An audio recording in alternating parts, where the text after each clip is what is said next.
Hello बच्चों, जो last class थी उसमें मैंने आपको इंट्रोडक्शन ऑफ इलेक्ट्रोकेमिस्ट्री जो है वो मैंने आपको वहाँ पे बताया था कि हमारे लिए इलेक्ट्रोकेमिस्ट्री जो है वो यूजफुल क्यों है। Today we will discuss about electrolytic conductor. Okay बच्चों, इलेक्ट्रोलाइसिस जो प्रोसेस है वो हम इसके बाद में स्टडी करेंगे। पहले हम इलेक्ट्रोलाइटिक जो कंडक्शन होते हैं, इलेक्ट्रोलाइटिक जो कंडक्टर होते हैं आज उसके बारे में बात कर लेते हैं बच्चों। उससे पहले बच्चों आप वीडियोस को जो है लाइक एंड शेयर कर लें ज़्यादा से ज़्यादा, और चैनल को सब्सक्राइब कर लें जिन बच्चों ने अभी तक चैनल को सब्सक्राइब नहीं किया है। तो देखो बच्चों, हम स्टार्ट करते हैं इलेक्ट्रोलाइटिक कंडक्शन। तो देखो इलेक्ट्रोलाइटिक कंडक्शन, एक्चुअली में इलेक्ट्रोलाइटिक जो कंडक्शन है ये होता क्या है आपको पता है। हम जो है दो चीजें पढ़ते हैं, एक तो क्या conductor and second one is insulator. Conductor and second one is insulator. अब कंडक्टर क्या होता है बच्चों? Insulator and conductor. Define here conductor. What is conductor? Substance which allow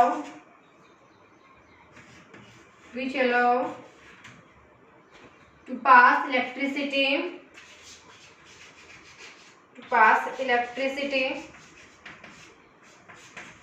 through them जो इलेक्ट्रिसिटी का कंडक्शन करा दे, यानी कि जिसमें से हम इलेक्ट्रिसिटी का पास करा दे, जो इलेक्ट्रिसिटी को जो है आपका क्या कर दे, उसमें इलेक्ट्रिसिटी का जो पाथ फॉलो हो उसको हम क्या बोल देते हैं, जिसमें से इलेक्ट्रिक करंट जो है वो पास हो जाए उसको हम क्या बोल देंगे बच्चों? Conductor. Second thing there is insulator. What is insulator? These are basic terms you know very well. Substance which don't allow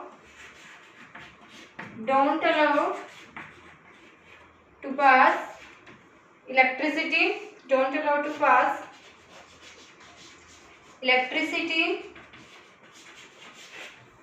through them, यानी कि जहां से हम जो है इलेक्ट्रिसिटी को पास नहीं कर सकते वो हमारा क्या रहेगा? Insulator. First one there is conductor. What is conductor? The substance which allow to pass electricity through them. And second one is insulator. What is insulator? There is the insulator, the substance which don't allow to pass electricity through them. Okay बच्चों, so आगे continue करते हैं। Now again conductor, two types. There is a conductor two types. One is electronic conductor. First one is electronic conductor. Second one is electrolytic conductor.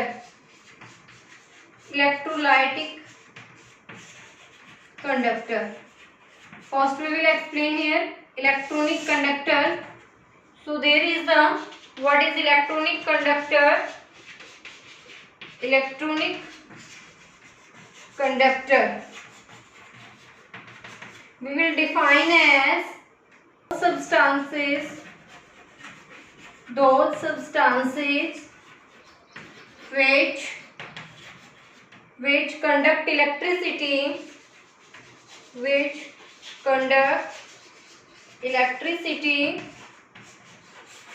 without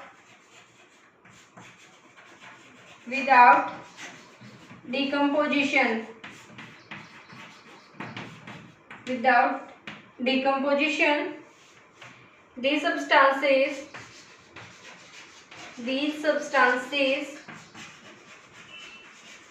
conduct electricity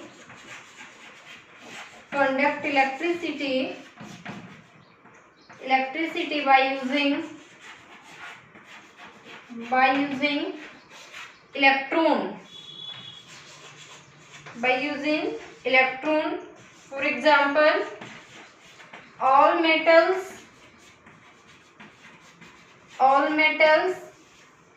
graphite,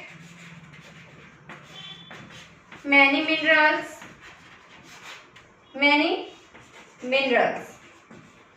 Understand this point?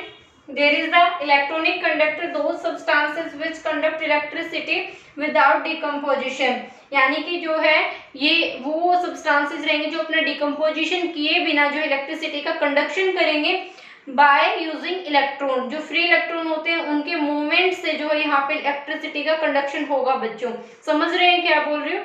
क्या होगा? इस जो free electron होंगे, जो यहाँ पे electricity का जो फ्लो होगा, वो जो फ्री इलेक्ट्रॉन होंगे उसके जब वो पास करेगा, फ्लो करेगा, जो लूजली बाउंडेड इलेक्ट्रॉन होते हैं वो जो पास करते हैं उसके यूज से यहाँ पे इलेक्ट्रिक करंट जो है वो पास करेगा। Understand? Now second one is electrolytic conductor. Electrolytic conductor, electrolytic conductor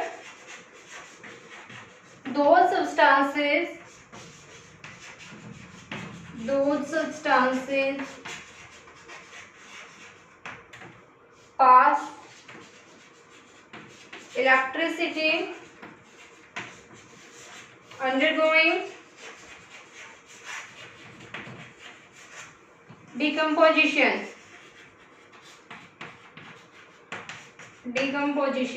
देखो बच्चों यहाँ पे जो सब्सटेंस होंगे वो डिकम्पोजिशन करेंगे तब इलेक्ट्रिसिटी का पास होगा। this electricity pass by using ions। ये जो डिकम्पोज होगा बच्चों ये आयंस में ब्रेक डाउन होगा जिसकी वजह से इलेक्ट्रिसिटी का कंडक्शन होगा। Example all acids, base and salt. Okay बच्चों, यहाँ पे ये हमारे एग्जाम्पल रहेंगे जिसकी वजह से ये आयंस में ब्रेक डाउन होंगे और फिर इसमें जो है इलेक्ट्रिसिटी का कंडक्शन होगा। ओके बच्चों, आगे कंटिन्यू करते हैं। ओके बच्चों, मैंने आपको इलेक्ट्रोलाइटिक जो कंडक्टर बताया है, जो इलेक्ट्रोलाइट्स होते हैं ना, अभी मैंने आपको बताया एसिड, बेस एंड सॉल्ट। तो जो ये इलेक्ट्रोलाइट्स होते हैं ये हम टू कैटेगरीज में अगेन डिवाइड करते हैं। One is strong electrolyte and second one is weak electrolyte। Okay, अब हमें ये देखना है कि which one is strong electrolyte and which one is weak electrolyte। if we are discussing about strong acid, so there is strong acid, you know very well, HCl, HNO3, H2SO4। Clear? और भी आप यहाँ पे लिख सकते हैं। अगर हम वीक एसिड की बात करें बच्चों, तो वीक एसिड में मेनली हम एसिटिक एसिड को स्टडी कर लेते हैं, CH3COOH और HCl, और क्या होगा, हाइड्रोजन कार्बोनेट भी होगा, और भी आप यहाँ पे ऐड कर सकते हैं। नाउ स्ट्रॉन्ग बेस कौन कौन से हो जाएंगे? Sodium hydroxide, barium hydroxide, potassium hydroxide, ये हमारी क्या रहेंगे? Strong base. मैग्नीशियम हाइड्रोक्साइड भी हम ले सकते हैं। अगर हम वीक बेस की बात करें बच्चों, तो वीक बेस हमारे पास क्या होगा? Ammonium hydroxide, aluminium hydroxide. Clear? इस टाइप से। अंडरस्टैंड बच्चों? अब देखो हमारा जो पॉइंट है नेक्स्ट, हम इनको क्यों यहाँ पे देख रहे हैं? क्योंकि जो स्ट्रॉन्ग इलेक्ट्रोलाइट होते हैं बच्चों वो कंप्लीटली डिसोशिएट होते हैं, यानी कि उनका जो अल्फा होता है, डिसोशिएशन कांस्टेंट जो होता है, दैट इज 1। यानी कि जब आप स्ट्रॉन्ग इलेक्ट्रोलाइट्स की बात कर रहे हो तो ये पूरा का पूरा जो डिसोशिएशन देगा आपको। अंडरस्टैंड? चलो देखो ये हमारे लिए यूजफुल कैसे रहेंगे वो देख लेते हैं। ओके बच्चों, एसिड और बेस को अप्लाई करने से पहले हम जो हमने अभी पढ़े इलेक्ट्रॉनिक कंडक्टर और इलेक्ट्रोलाइटिक जो कंडक्टर पढ़े उनमें डिफरेंस देख लेते हैं, क्या क्या डिफरेंस रहेंगे। तो हम यहाँ पे लिख लेते हैं इलेक्ट्रॉनिक कंडक्टर। इलेक्ट्रॉनिक कंडक्टर को बच्चों आप मेटालिक कंडक्टर्स भी बोल सकते हैं, ठीक है, यहाँ पे कंफ्यूज नहीं होना है। That is metallic conductor also. Okay, metallic conductor and there is the electrolytic conductor। Understand? So there is the first point, flow of electricity without decomposition। Flow of electricity without decomposition and there is flow of electricity due to decomposition. Okay, यहाँ पे decomposition होगा. Understand. Second point, flow of electricity due to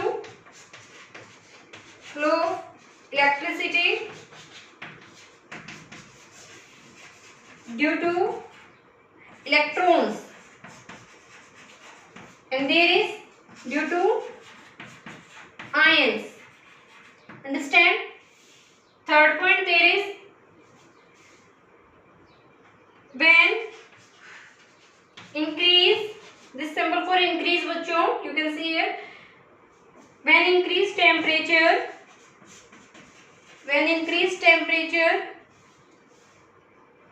conduction will be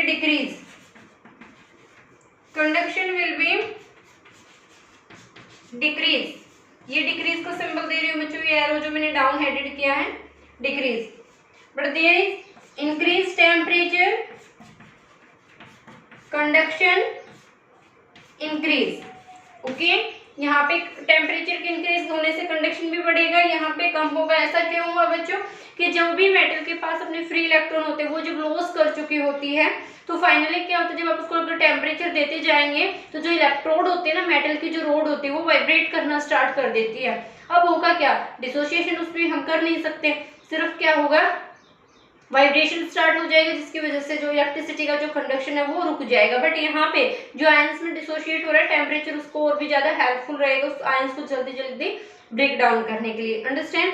ये जो है यहाँ पे जो ये रेजिस्टेंस जो होता है, यहाँ पे जो रेजिस्टेंस आएगा बच्चों वो ड्यू टू वाइब्रेटिंग कर्नल्स. जो हमने इलेक्ट्रोड मैंने बोला ना अभी, मेटल के जो इलेक्ट्रोड यानी कि जो मेटल के आप रोड लेंगे उसको हम कर्नल्स भी बोल देते हैं. ठीक है, due to vibrating kernels. Okay, but there is due to interaction between solution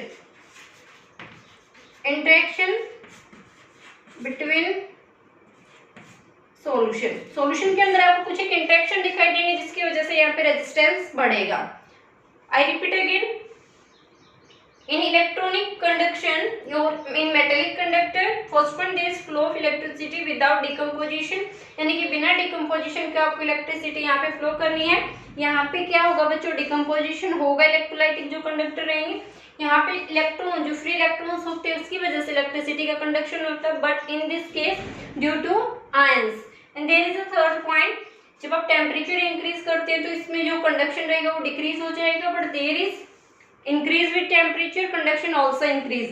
And last point is there, resistance also produced in this type of solution, but due to vibrating kernels. यहाँ पे किसकी वजह से resistance होगा, colonel's की vibration की वजह से.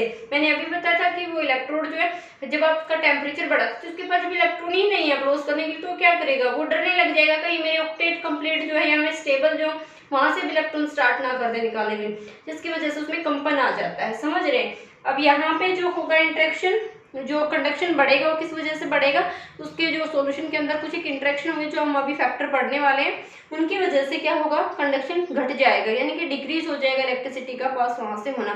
तो आगे चलो हम एक बार इसके फैक्टर देख लेते हैं बच्चों. ओके, तो देखो बच्चों, factor affecting electrolytic conduction. First factor there is the inter ionic interaction.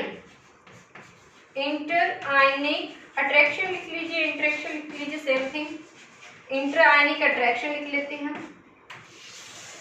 देखो बच्चों, हम क्या करते हैं जब भी कोई भी सॉल्यूशन रेडी करते हैं, ठीक है, फॉर एग्जांपल आप इस कंटेनर में कोई भी सॉल्यूशन रेडी कर रहे हैं, इसके अंदर आप क्या डालेंगे, सॉल्यूट और सॉल्वेंट डालेंगे. सॉल्यूट और सॉल्वेंट डालेंगे तभी तो सॉल्यूशन बनेगा. ठीक है, कुछ बच्चों की लास्ट टाइम जो हमारी सॉल्यूशन यूनिट थी वहां पे क्वेश्चन आया था कि हम सॉल्यूट और सॉल्वेंट को अगर इक्वल अमाउंट में ले लें, क्या उससे आप सॉल्यूशन बना पाएंगे, क्या वो एक होमोजीनियस मिक्सचर होगा. अपने आप से क्वेश्चन पूछिए. आपने 1 लीटर जो है क्या किया, वाटर लिया और उसमें 1 लीटर के नियर अबाउट यानी कि 90 900 के नियर अबाउट 900 ग्राम के नियर अबाउट आपने शुगर ली, तो क्या वो एक सॉल्यूशन बन पाएगा? क्या आपको वो होमोजीनियस प्रॉपर्टी दे पाएगा? नहीं दे पाएगा ना। ये क्वेश्चन थे बच्चों के कि अब वो क्या हमारा ये बन पाएगा। अब आप मुझे ये बताइए, जब आप एक से ज्यादा सोल्यूट उसके अंदर ऐड कर देते हैं, अब किसी सोल्यूट का कुछ नेचर है, किसी का कुछ नेचर है, तो क्या वो एक होमोजेनियस मिक्सचर बन पाएगा? सोच लीजिए, खुद से अपना हिसाब लगा लीजिए, क्या वो एक होमोजेनियस सॉल्यूशन बन पाएगा? अगर बनेगा तो कैसा क्या उसका जो है उस इफेक्ट होगा, वो खुद सोचिए, फिर मैं बता दूंगी बाद में। तो देखो, जब यहाँ पे आप सॉल्यूशन रेडी करेंगे तो सोल्यूट होगा, सोलवेंट होगा। हम सोल्यूट और सोलवेंट टर्म पढ़ ही क्यों रहे हैं कि सोल्यूट यहाँ पे ये आइडेंटिफाई करेगा कि there is a substance in lesser amount and solvent that's indicate here larger amount for any substance. Understand? Solute और सोलवेंट हमें बता ही क्या रहा है यहाँ पे, सोल्यूट जो है हमारा क्या रहेगा, कम अमाउंट वाला सब्सटेंस, सोलवेंट क्या रहेगा, ज्यादा अमाउंट वाला सब्सटेंस। अगर हम ज्यादा या कम ले ही नहीं रहे तो सोल्यूट और सोलवेंट पढ़ने की क्या जरूरत है बच्चों फिर। तो देखो यहाँ पे सोल्यूट और सोलवेंट जो है हम यहाँ पे यूज करेंगे for less quantity solute in for large quantity there is a solvent. Okay, when mix with each other they produce a solution। तो यहाँ पे जब आप एक सॉल्यूशन बनाएंगे बच्चों, तो देखो मैंने पहले बोला यहाँ पे सोल्यूट और सॉल्वेंट आप ले रहे हैं, ठीक है, सोल्यूट सॉल्वेंट ले रहे हैं, तो देखो यहाँ पे जो सोल्यूट सोल्यूट होगा वो भी इंटरेक्शन हो सकता है और सोलवेंट सोलवेंट भी इंटरेक्शन हो सकता है, यानी कि सोलवेंट का सोलवेंट के साथ इंटरेक्शन हो सकता है, सोल्यूट का सोल्यूट के साथ इंटरेक्शन होता है। ये कुछ समझने के फैक्टर है, चलो समझ लेते हैं हम। तो देखो फर्स्ट जो अट्रैक्शन है वो क्या लेते हैं हम यहाँ पे बच्चे, सोलवेंट सोलवेंट इंटरेक्शन ले लीजिए, ठीक है, सोलवेंट सोलवेंट इंटरेक्शन देखेंगे हम, फिर सोल्यूट सोल्यूट इंटरेक्शन देखेंगे, solute solute interaction and last one is solute solvent interaction. Clear? Solute solvent interaction एक में बताऊंगी बच्चों, ध्यान से समझना, तीनों का क्लियर हो जाएगा वहीं से। अब जैसे देखो बच्चों, अभी आप क्या ले रहे हैं, सॉल्यूशन ले रहे हैं, ठीक है, इस सॉल्यूशन में जो है आपने सोलवेंट और सोल्यूट दोनों डाल रखे हैं।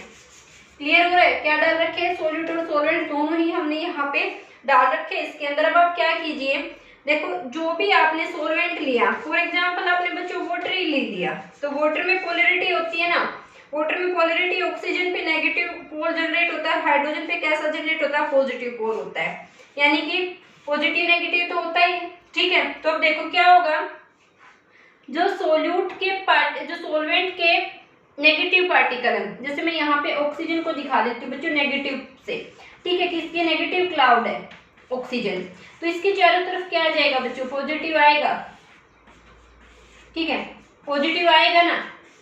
अब जो पॉजिटिव का हाइड्रोजन का है, यानी कि जो पॉजिटिव का ये हाइड्रोजन का है, इसके अराउंड कैसा आएगा, नेगेटिव आएगा, आएगा, ठीक है। हमें क्या करना है, इसमें इलेक्ट्रिसिटी जब पास करानी तो आप जो इसको वोल्टेज से जोड़ेंगे, ठीक है, वोल्टेज जब आप अप्लाई करेंगे उस पर कैथोड एनोड होंगे, यानी कि दो इलेक्ट्रोड रहेंगे, एक जो पॉजिटिव चार्ज रहेगा, एक कैसा रहेगा, नेगेटिव चार्ज रहेगा, दो इलेक्ट्रोड होंगे, एक पॉजिटिव चार्ज और एक नेगेटिव चार्ज। हमें इसमें इसके आयंस का डिसोसिएशन कराना है बिना वोल्टेज अप्लाई करे। आप जो है आप देखो क्या प्योर वाटर के अंदर जब भी आप क्या करते हैं इलेक्ट्रिसिटी पास करते हो तो आपको करंट नहीं लगता वहाँ पे, बट जब आप उसके अंदर सोल्ट ऐड करते हो तब आप इलेक्ट्रिसिटी अप्लाई करते हो तो वहाँ से करंट लगता है। तो अंडरस्टूड है बच्चों, उसका डिसोसिएशन होना स्टार्ट हो गया बाय यूजिंग इलेक्ट्रिसिटी। जब आपने उस पर वोल्टेज अप्लाई किया तो क्या होगा, उसका डिसोसिएशन होना स्टार्ट हुआ। तो जब आप यहाँ पे वोल्टेज अप्लाई करेंगे तो ये जो सोल्यूशन रहेगा इसमें डिसोसिएशन होना स्टार्ट होगा। देखो कैसे हुआ बच्चों, मैंने अभी बताया कि जो आपका सोलवेंट होगा उसमें जो नेगेटिव होगा उसको पॉजिटिव अट्रैक्ट करेगा और जो पॉजिटिव होगा उसको नेगेटिव अट्रैक्ट करेगा,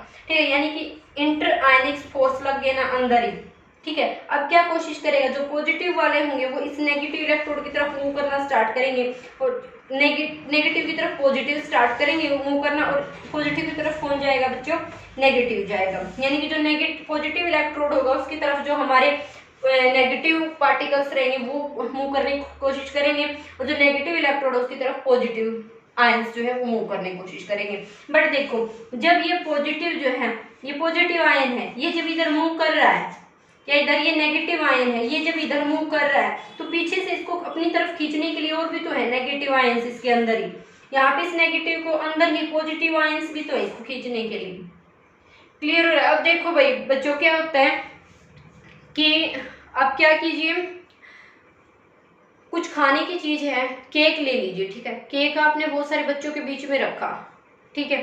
तो वो क्या करते हैं, कोई बार कुछ बच्चे कि आपस में छीना झपटी करते हैं, उसके एक तक पहुंचने नहीं देते, एक दूसरे को खींचते रहते हैं, ठीक है। जबकि खाना सभी चाह रहे हैं, बट वो ये चाह रहे कि है छोटा सा पीस, इस पे जो है अब लड़ाई होनी स्टार्ट हो जाती है। तो उससे बचने के लिए वो क्या करते हैं कि इसको पहले मैं खाऊं, पहले मैं खाऊं, एक दूसरे को जो है पुशअप करने लग जाते हैं, धक्का देने लग जाते हैं, ठीक है।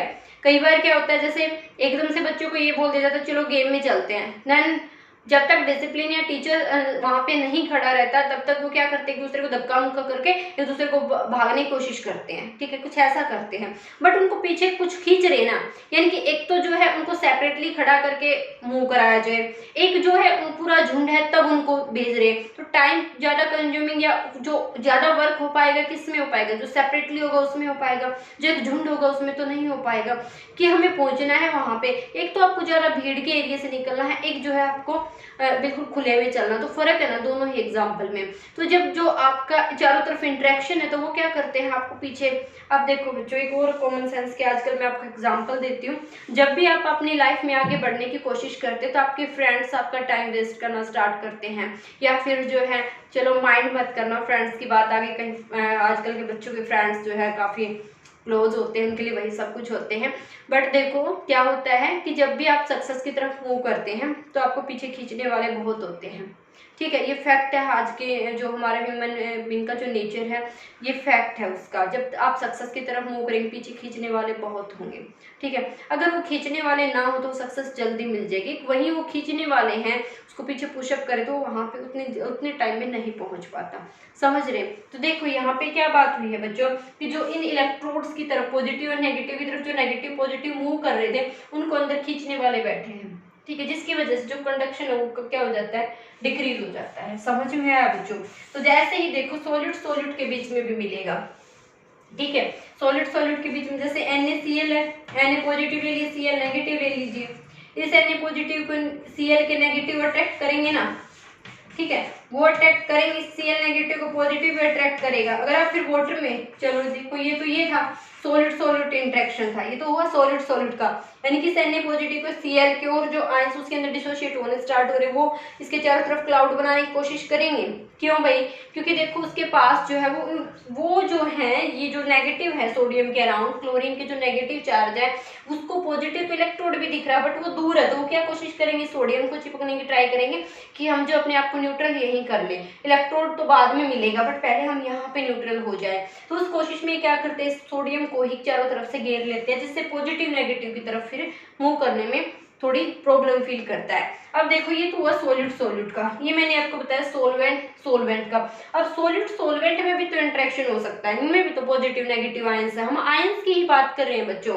मैंने अभी बोला इलेक्ट्रोलाइटिक अगर हम कंडक्शन यहाँ पे पढ़ रहे तो आयंस का जो है डिसोसिएशन होगा, आयंस में डिसोसिएशन जब होगा तो पॉजिटिव और नेगेटिव तो होगा, अंडरस्टूड है ये पॉइंट। तो पॉजिटिव नेगेटिव अंदर सॉल्यूशन में भी तो आपस में इंटरेक्शन होगा, वो इलेक्ट्रोड तक पहुंचने से पहले खुद ही इंटरेक्ट हो जाते हैं, जिसकी वजह से कंडक्शन क्या हो जाता है बच्चों, डिक्रीज हो जाता है। क्लियर हुआ बच्चों। तो जो इंटर आयनिक अट्रैक्शंस होते हैं वो क्या करते हैं, कंडक्शन को डिक्रीज करते हैं बच्चों। क्यों करते हैं समझ आया होगा, अगर फिर भी किसी बच्चे को समझ ना आया बच्चों तो आप कमेंट सेक्शन में मुझे बता सकते हैं, ओके, नोट कीजिए। Another point you will use for this interaction, solution. Solution you know बच्चों, आपको जो है मैं अपनी लाइफ की एक पॉइंट बताती हूँ। जब मैं 12th क्लास में थी तो जब मैं सोल्वेशन वर्ड मैंने सुना तो ये समझ में ही नहीं आया कि ये सोल्वेशन होता क्या है, होता क्या है। बुक भी पढ़ी, प्रदीप्स की पढ़ी, मॉडर्न्स की पढ़ी, बट कुछ क्लियर ही नहीं हुआ कि ये होता क्या है, ठीक है। फिर जो हमारी एक वंदना मैम होती थी मैंने उससे भी पूछा, मैम ये सोल्वेशन क्या होता है, वो भी मुझे नहीं बता पाई। देन फाइनली जाकर मुझे ये BSc में क्लियर हुआ कि एक्चुअली में सोल्वेशन होता क्या है, ठीक है। तो बच्चों आज जो है मैं आपको बता देती हूँ कि सोल्वेशन होता क्या है। जब आपका अगर सोल्वेशन इंक्रीज होता ना, आप इसको पढ़ोगे तो ऐसे इसके पीछे की स्टोरी कोई नहीं बताएगा कि सोल्वेशन होता क्या है, सिर्फ ये बता देंगे अगर सोल्वेशन इंक्रीज होगा ना तो आपका जो कंडक्शन है वो डिक्रीज होगा। सोल्वेशन अगर आपने इंक्रीज किया है ना तो जो कंडक्शन होगा वो डिक्रीज होगा, कुछ ऐसा बोल देते हैं, ठीक है। अब ये नहीं पता, ये खिचड़ी दिमाग में पक रही है कि ये सोल्वेशन अरे होता क्या है, ये तो बताइए। कुछ नहीं बच्चा, इंटरेक्शन नहीं होता किसके बीच में, इंटरेक्शन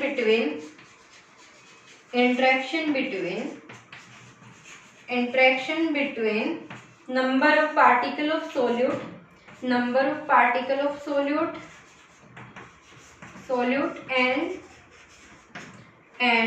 मॉलिक्यूल ऑफ सॉल्वेंट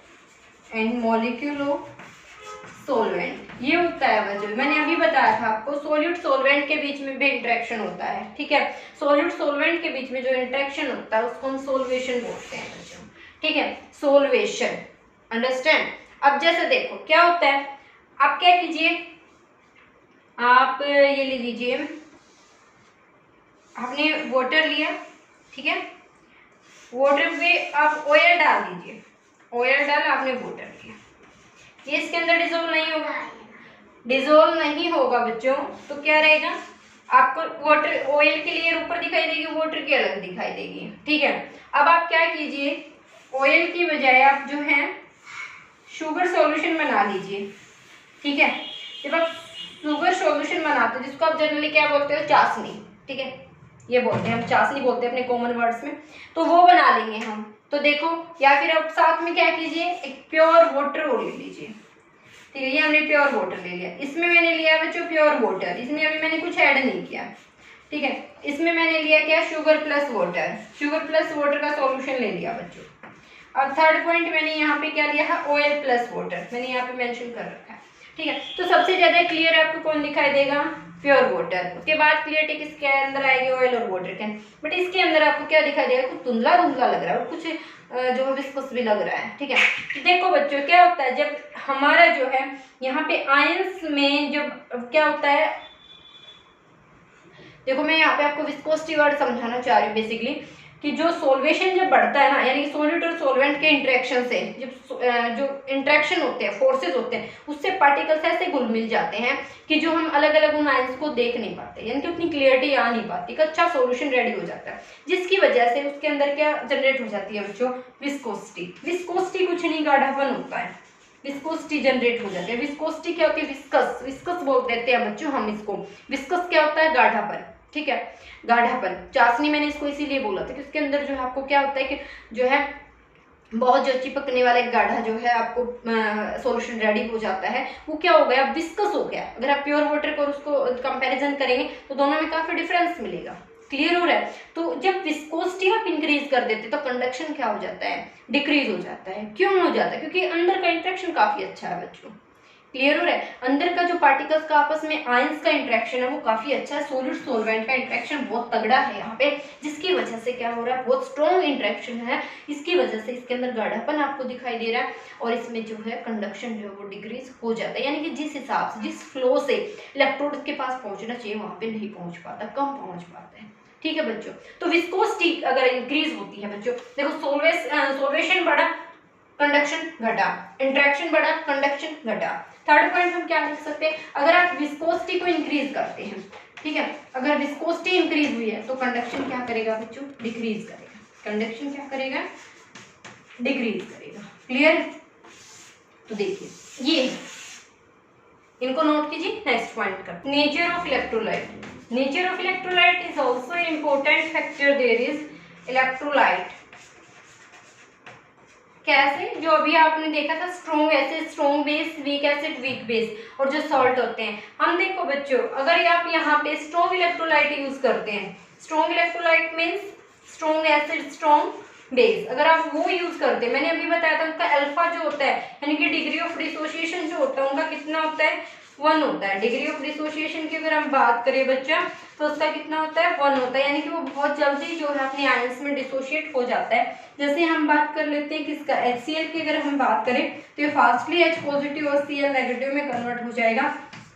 ऐसे ही सोडियम हाइड्रोक्साइड की अगर हम बात करें तो ये फास्टली जो है Na पॉजिटिव और OH नेगेटिव में कन्वर्ट हो जाएगा, यानी कि आयंस का डिसोसिएशन फास्ट हो जाता है बच्चों यहाँ पे, ठीक है। ये होते हैं स्ट्रॉन्ग इलेक्ट्रोलाइट। अगर आपने स्ट्रॉन्ग इलेक्ट्रोलाइट का सॉल्यूशन रेडी किया है तो उसका कंडक्शन क्या करेगा बच्चों, इंक्रीज करेगा, कंडक्शन क्या होगा, बढ़ेगा, इंक्रीज होगा, ठीक है, यानी कि जो इलेक्ट्रिक करंट वहां पे आप प्रोड्यूस करें वो क्या हो जाएगा, इंक्रीज हो जाएगा। अगर आपने वीक इलेक्ट्रोलाइट लिया है बच्चों, वीक इलेक्ट्रोलाइट का अगर आपने सॉल्यूशन रेडी किया है तो जो आपका इलेक्ट्रिक करंट का जो कंडक्शन है वो आपका क्या करेगा, डिक्रीज कंडक्शन, क्लियर। कि जो आपका कंडक्शन हो रहा है वहां से इलेक्ट्रिक करंट जो पास कर रहा है वो क्या हो जाएगा, डिक्रीज हो जाएगा। क्यों? क्योंकि इसके अगर दोनों का कंपैरिजन हम देखें तो इसमें ज्यादा रहेगा, स्ट्रॉन्ग में ज्यादा रहेगा। क्यों? डिसोसिएशन बहुत फास्ट हो रहा है, वीक में जल्दी डिसोसिएशन नहीं होता। क्यों? क्योंकि वीक इलेक्ट्रोलाइट जल्दी जो है अपने आयंस में कन्वर्ट नहीं होते। वीक इलेक्ट्रोलाइट उसी को बोलते हैं बच्चों जो अपने आयंस में जल्दी कन्वर्ट नहीं होते, और ये जल्दी से कन्वर्ट हो जाते हैं। तो ये आपका क्या रहेगा, स्ट्रॉन्ग इलेक्ट्रोलाइट को जब भी आप सॉल्यूशन में डालते हैं तो वो कंडक्टिविटी को बढ़ा देता है, जबकि वीक इलेक्ट्रोलाइट क्या कर देते हैं, घटा देते हैं। नोट कीजिए नेचर ऑफ सोलवेंट। देखो बच्चों, अगर हमारा जो सोलवेंट है उसका नेचर अगर पोलर है, पोलर नेचर का अगर आपने सोलवेंट लिया है तो कंडक्टिविटी को जो क्या करेगा, बढ़ाएगा। कंडक्शन जो होगा यहाँ पे इंक्रीज होगा। क्लियर है? अगर आपने नहीं लिया है तो उससे क्या रहेगा, डिक्रीज रहेगा। Understand? Next point is temperature. Temperature तो देखिए, जब भी आप टेम्परेचर को इंक्रीज करेंगे तो अंडरस्टूड है बच्चों, टेम्परेचर जब भी इंक्रीज होगा कंडक्शन क्या रहेगा, इंक्रीज रहेगा। कैसे रहेगा? जब भी कोई भी चीज अगर डिजोल्व नहीं होती तो हम क्या करते थे, this is practical factor also, जब भी हमारा सॉल्यूशन रेडी नहीं होता लैब में तो हम क्या करते हैं, उसको थोड़ा सा हीट अप कर देते हैं, जिससे वो उसके अंदर डिजोल्व होना स्टार्ट हो जाता है, यानी आयंस में ब्रेक डाउन होना स्टार्ट हो जाता है। तो जब भी आप टेम्परेचर बढ़ाएंगे ना, आयंस का डिसोसिएशन बढ़ेगा। अब देखो बच्चों, जो हमने इंटरेक्शन पढ़े हैं, solid solid, solvent solvent, solid solvent, इस टाइप के जो हमने इंटरेक्शन पढ़े हैं, ये इंटरेक्शन कम कैसे हो सकते हैं? आप क्या कीजिए, मैं यहाँ पे नेक्स्ट पॉइंट बता रही हूँ बच्चों, उससे हम उसको क्लियर करेंगे। Increase dilution, increase dilution, increase conduction, increase conduction. अभी डाइल्यूशन इंक्रीज करने से कंडक्शन इंक्रीज कैसे होगा? जैसे देखो बच्चों, आपने क्या किया, जो आपने 1 लीटर जो है सोलवेंट लिया था, यहाँ पे 1 लीटर जो सोलवेंट लिया था उसमें आपने डाइल्यूशन बढ़ा दिया, यानी कि आपने सोलवेंट की क्वांटिटी 2 लीटर कर दी और जो सॉल्यूट था आपने वही 5 ग्राम रखा। ठीक है? तो इसकी वजह से क्या हुआ, अब सोलवेंट की अमाउंट ज्यादा हो गई ना, जिसकी वजह से पार्टिकल्स में क्या आ जाता है, डिस्टेंस आ जाता है, ज्यादा क्लाउडली फॉर्म में वो नहीं आ पाते। एक तो आप कम क्वांटिटी लीजिए, उसी की आप क्वांटिटी बढ़ा दीजिए, उनके पास स्पेस बढ़ जाता है, जिसकी वजह से क्या हो जाता है, उनके बीच में डिस्टेंस आ जाता है और आयंस जो है जल्दी अपने इलेक्ट्रोड्स तक पहुंच जाते हैं। अगर आप डाइल्यूशन बढ़ाएंगे, डाइल्यूशन होने ये देखो मैंने अभी बोला, हम मोस्टली जो पोलर सोलवेंट यूज करेंगे बच्चों। अब डाइल्यूशन के लिए आप क्या कर दो, वाटर की क्वांटिटी बढ़ा दो। जब आप यहाँ पे वाटर की क्वांटिटी बढ़ाते जाएंगे तो उस केस में कंडक्टिविटी बढ़ती जाएगी। क्यों बच्चों? क्योंकि जो है वॉल्यूम ज्यादा ले लिया आपने और क्वांटिटी जो सॉलिड की वो कम थी, यानी कि कुछ इंट्रैक्शन वहां से कम हो गई। क्लियर हुआ? कुछ इंट्रैक्शन वहाँ पे कम हुए हैं डाइल्यूशन की वजह से, जिसकी वजह से जो कंडक्टिविटी उनके कंपेयर में थी वो बढ़ जाती है। पहले अगर सोल्वेशन या विस्कोसिटी आप देखें तो वो यहाँ, जब देखो आप क्या करते हो, मैंने अभी बताया था आपको एग्जाम्पल कि आप चास नहीं बनाते, उसमें और पानी ऐड कर दीजिए और जो क्या हो जाएगी, विस्कोसिटी उसकी घट जाएगी ना, यानी कि उसका जो गाढ़ापन है वो क्या हो जाएगा, डिक्रीज हो जाएगा। क्यों हो जाएगा? क्योंकि आपने उसका डाइल्यूशन बढ़ा दिया। क्लियर हो रहा है? जब डाइल्यूशन बढ़ेगा तो आयंस का कन्वर्जन फास्ट होगा, जो आयंस में कन्वर्ट होना फास्ट होगा, जिसकी वजह से इलेक्ट्रिसिटी का कंडक्शन अच्छा रहेगा। क्लियर है बच्चों? तो देखो बच्चों, आज की क्लास में इतना ही। हम जो इलेक्ट्रोलाइटिक कंडक्टर्स पढ़ रहे हैं यही हमें आगे अभी कंटिन्यू करने हैं। तो जो इलेक्ट्रॉनिक कंडक्टर्स होते हैं वो हम यहाँ पे अभी नहीं पढ़ रहे, अगर आपके सिलेबस के अकॉर्डिंग हुआ तो मैं जरूर उसको करवाऊंगी। बेसिकली जो है इलेक्ट्रोलाइटिक कंडक्टर हम स्टार्ट कर चुके हैं यहाँ पे, उसके फैक्टर आज मैंने आपको बताया। नेक्स्ट क्लास में हम कुछ रेजिस्टेंस फैक्टर देखते हैं। बच्चों वीडियो को ज़्यादा से ज़्यादा शेयर करें और इनको लाइक करें, और जिन बच्चों ने अभी तक चैनल को सब्सक्राइब ना किया वो चैनल को सब्सक्राइब भी कर लें। ओके बच्चों, क्योंकि अगर आपको केमिस्ट्री सीखनी है तो ऐसे चैनल से जुड़े रहिए और अपनी जो कॉन्सेप्ट है उनको क्लियर करते रहिए। फिर भी अगर किसी बच्चे को डाउट रहता है तो आप अपने क्वेश्चन मुझे कमेंट बॉक्स में जरूर दे दीजिए। मैं आपको जो है एक दिन, अगर एक दिन आपको आंसर ना मिला तो नेक्स्ट डे मैं आपको जरूर आंसर दूंगी। ओके बच्चों, थैंक यू सो मच।